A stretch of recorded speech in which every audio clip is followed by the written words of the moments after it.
నమో తెస్స భగవతో అర్హతో సమ్మా సంబుద్దస్స.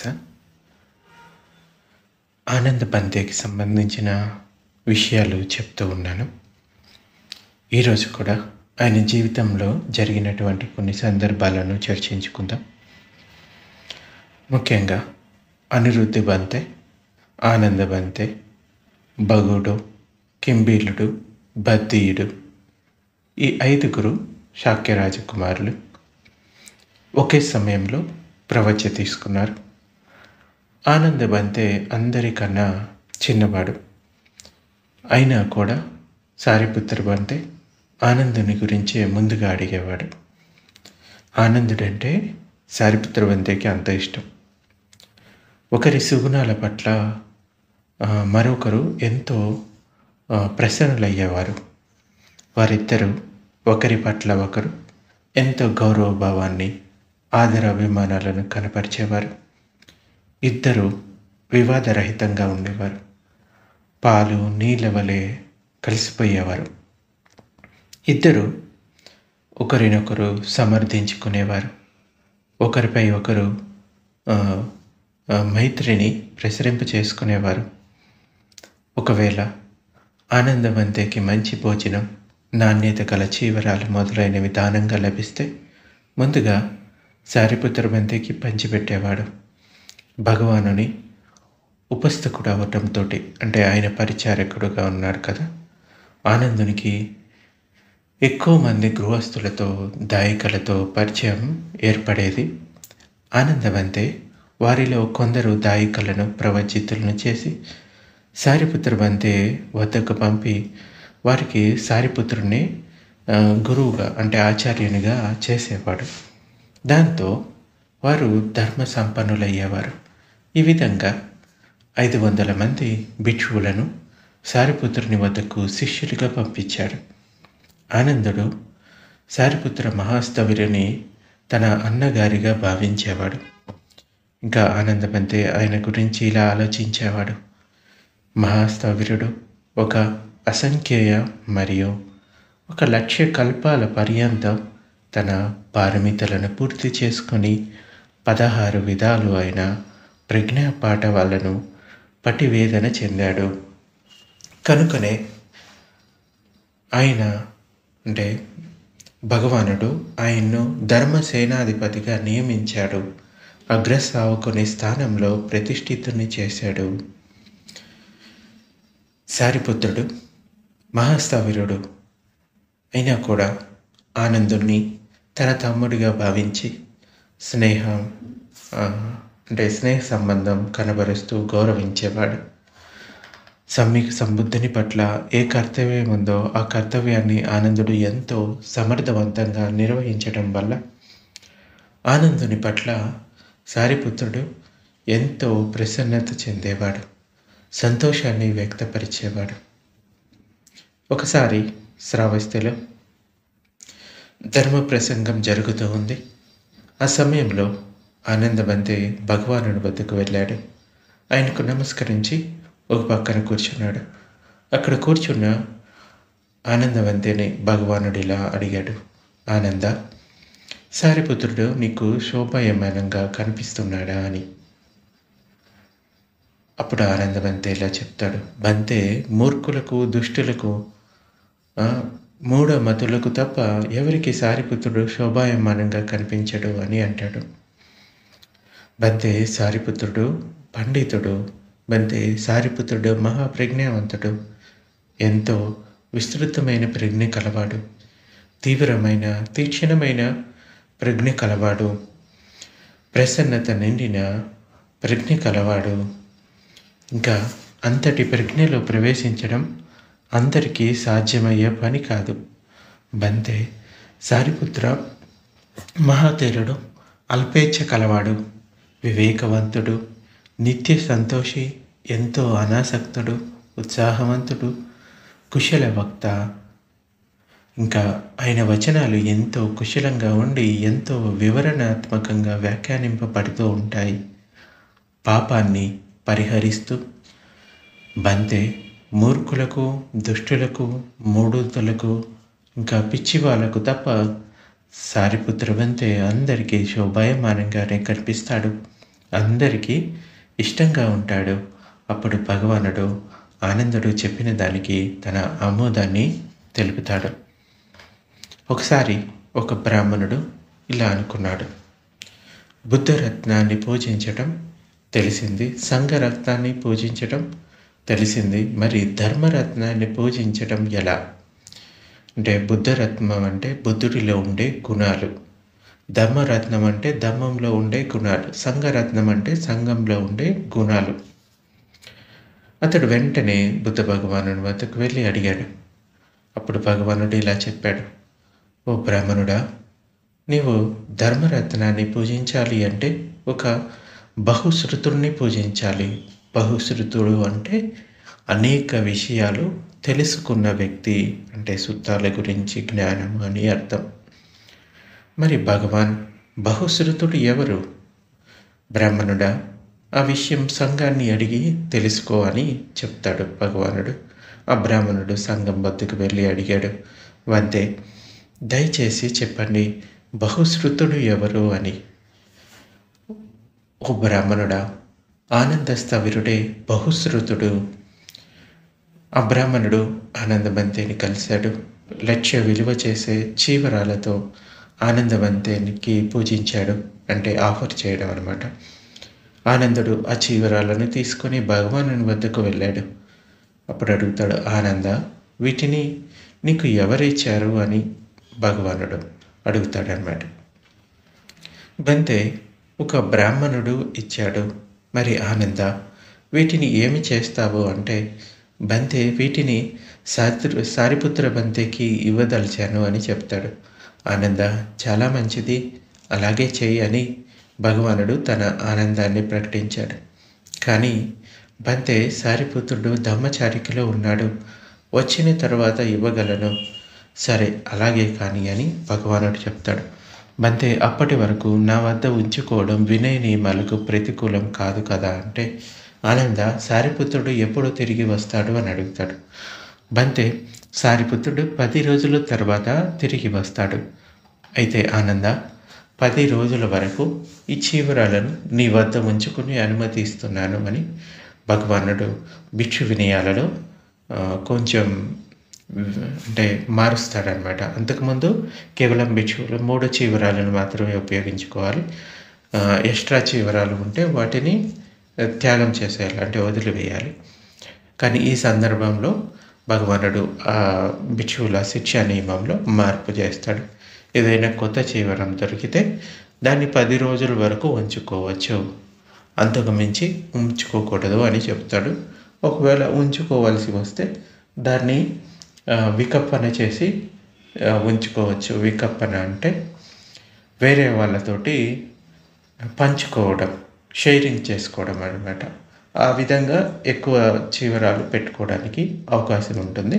కానీ భగవానుడు సంతృప్తి కలిగిన భిక్షువులను మాత్రమే ఆయన ఎక్కువగా ఇష్టపడేవారు. అంచేత తక్కువ బరువు సామాను ఉంటే భిక్షువు తేలికగా జీవించగలుగుతాడు, ఎక్కడికి వెళ్ళాలన్నా తేలికగా వెళ్ళగలుగుతాడు. సో ఎంత సామాను అంటే భౌతిక విషయాలు ఎంత తక్కువ ఉంటే అంత సంతోషం ఉంటుంది భిక్షువుకి. ఇంకా ఆనందబంతేలో 5 సద్గుణాలు ఉంటాయి.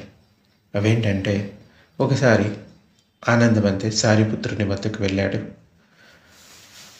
కుశల ప్రశ్నలు అడిగి తర్వాత ఒక పక్కన కూర్చున్నాడు. ఒక పక్కగా కూర్చున్నటువంటి ఆనందబంతే సారిపుత్రుని ఇలా అడిగాడు. మిత్రమా, ఏ ఏ గుణాల వల్ల భిక్షువు కుశల ధర్మం పట్ల తక్షణ ధ్యాస కలవాడు అని చెప్పబడతాడు? ఏ ఏ గుణాల వల్ల కుశల ధర్మాలను సమ్యక్ రీతిలో గ్రహించగలుగుతాడు? అలాగే గ్రహించిన వాటిని ఏ ఏ గుణాల వల్ల ధారణ చేయగలుగుతాడు అని అడుగుతాడు. ఆనందుడే బహుశ్రుతుడే ఈ విషయంలో తన అభిప్రాయాన్ని తెలియజేయగలడని సారిపుత్ర అంతే అంటాడు. అయితే ఆయుష్మాన్ సారిపుత్ర, అయితే నేను చెప్తాను విను, మనసులో బాగుగా ధారణ చేసుకో.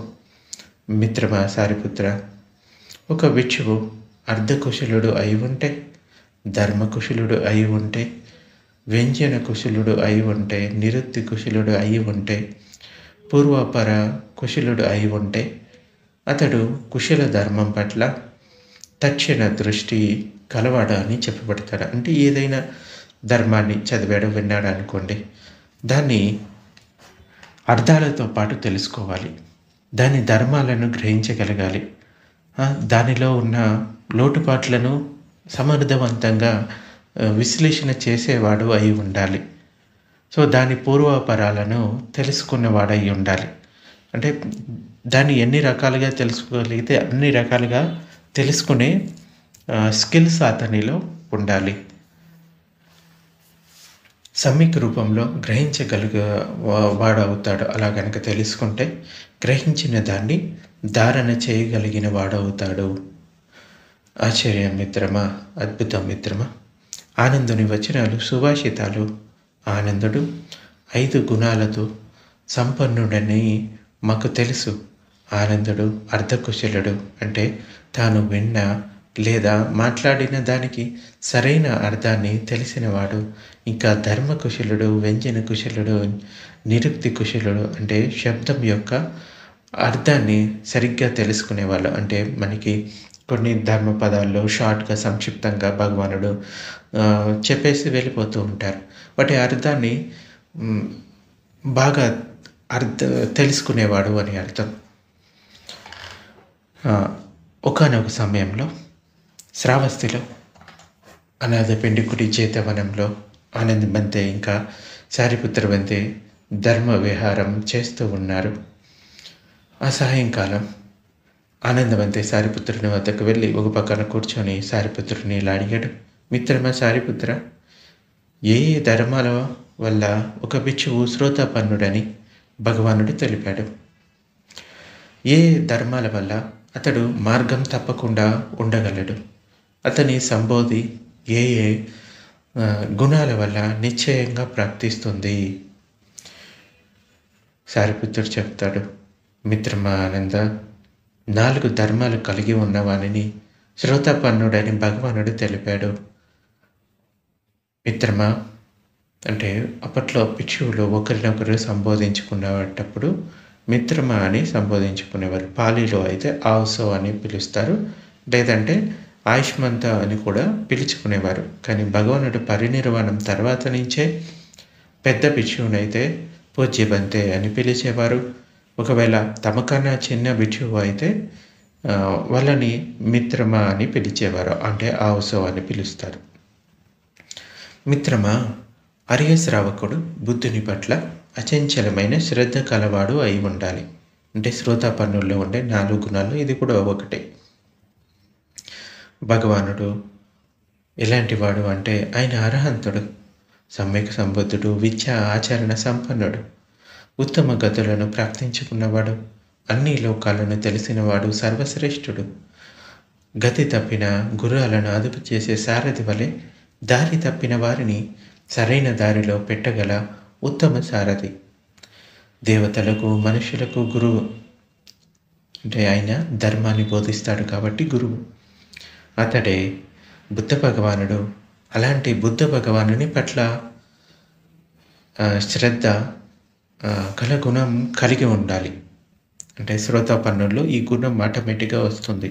అంటే బుద్ధునిలో ఉన్న గుణాల పట్ల శ్రద్ధ పెరుగుతుంది. ఇంకా మిత్రమా, అరే శ్రావకుడు ధర్మం పట్ల అచంచలమైన శ్రద్ధ కలిగి ఉండాలి.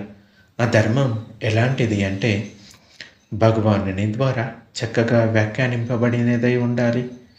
ఈ ధర్మం కాల్పనికమైనది కాదు, ప్రత్యక్షమైనది, అప్పటికప్పుడే ఫలితాలను ఇచ్చేది, అంటే ఫలదాయకమైనది. రండి, అనుభూతి పొందండి, అంటే వచ్చి చూడండి అని చెప్పగలిగినది. ఎవరైనా పిలిచి రుచి చూపించడానికి అనువైనది, యోగ్యమైనది, నిబ్బానం వరకు తీసుకోపోగలిగినది, ప్రతి ఒక్క వివేకవంతుడు సాక్షాత్కారం చేసుకోవడానికి యోగ్యమైంది. అంటే ధర్మం అన్నది అప్పటికప్పుడే ఫలితాలను ఇస్తుంది. ఉదాహరణకి కాసేపు కూర్చొని ఈ బుద్ధుడికి సంబంధించిన గుణాలను మీరు మనసులో మళ్ళీ మళ్ళీ చెప్పుకుంటూ ఉన్నారు అనుకోండి, మీ మనసు సంతోషంతో నిండిపోతుంది. అలాగే కాసేపు కూర్చొని మీ శ్వాసను గమనిస్తూ ఉన్నారనుకోండి, ఏమవుతుంది? మనసు కొంచెం కొంచెంగా ప్రశాంతతను పొందుతుంది. అంటే అప్పటికప్పుడే ఫలితాలనిచ్చేది. ఇది ఎప్పుడో ఇప్పుడు చేస్తే తర్వాత జన్మలోనో లేకపోతే తర్వాత రోజుల్లోనో వచ్చే ఫలితాలు కాదు. అప్పటికప్పుడే ఫలితాలనిచ్చేదే ఈ ధర్మం. సో ఇటువంటి ధర్మం పట్ల శ్రద్ధ కలవాడు శ్రోతాపన్నుడవుతాడు. అలాగే మిత్రమా, హరి శ్రావకుడు సంఘం పట్ల శ్రద్ధ కలిగి ఉంటే అతడు శ్రోతాపన్నుడు అవుతాడు. ఈ సంఘంలో ఉన్న గుణాలని తాను తెలుసుకొని వాటి పట్ల భక్తి శ్రద్ధలు కలిగి ఉంటాడు. ఈ సంఘంలో గుణాలు ఏంటంటే, ఈ సంఘం ఎలాంటిదంటే, సంఘం అంటే ఇక్కడ భిక్షువుల సమూహం అని అర్థం. సంఘం అంటే మామూలు సమాజం కాదు. భగవానుని శ్రావక సంఘం సన్మార్గంలో నడిచేది శ్రావక సంఘం, రుజు మార్గంలో నడిచేది శ్రావక సంఘం, న్యాయ మార్గంలో సత్య మార్గంలో నడిచేది. 4 మార్గఫలాలను ప్రాప్తించుకున్న 4 జంటల అర్య పురుషులను అంటే అట్ట అర్య పుగ్గల అంటారు. 4 మార్గఫలాలు శ్రోతాపత్తి, సకదాగామి, అనాగామి, అర్హంత. అలాగే వాటి ఫలాలు మొత్తం 8 అన్నమాట. వాళ్ళని అర్య పుగ్గులు అంటారు. ఈ 4 జంటల అర్య పురుషులను కలిగి ఉన్నదే భగవానుని శ్రావక సంఘం. భగవానుని ఈ శ్రావక సంఘం ఆహ్వానించదగినది, ఆతిథ్యమీయదగినది, దక్షిణలు ఇవ్వడానికి తగినటువంటిది, ఇంకా అంజలి ఘటించడానికి సరైనది ఈ శ్రావక సంఘం. ప్రజలకు శ్రేష్టాతి శ్రేష్టమైన పుణ్యక్షేత్రం. ఇలాంటి సంఘం పట్ల భక్తి శ్రద్ధలు కలిగి ఉన్నవాడు శ్రోతాపన్నుడు అవుతాడు. మిత్రమా, హరే శ్రావకుడు హరియులకు ఇష్టమైన అఖండమైన ఛిద్రం కానిదైన నిర్మలమైన శుద్ధమైన ఇంకా విఘ్నుల ప్రశంసలు పొందినటువంటిది, కలుషితం కానిదైన ఈ అజ్ఞానం, అవిద్య లేనిదైన, బాధ లేదైన సమాధి స్థితి పొందడానికి ప్రేరణాత్మకమైన ధర్మాన్ని కలిగి ఉండాలి. ఈ 4 ధర్మాలు ఉన్న ఆర్య శ్రావకుడు శ్రోతాపన్నుడు అవుతాడు. అతడు ధర్మ మార్గం నుండి తప్పుకోలేడు. అతనికి సంబోధి నిశ్చితమై ఉంటుంది. సో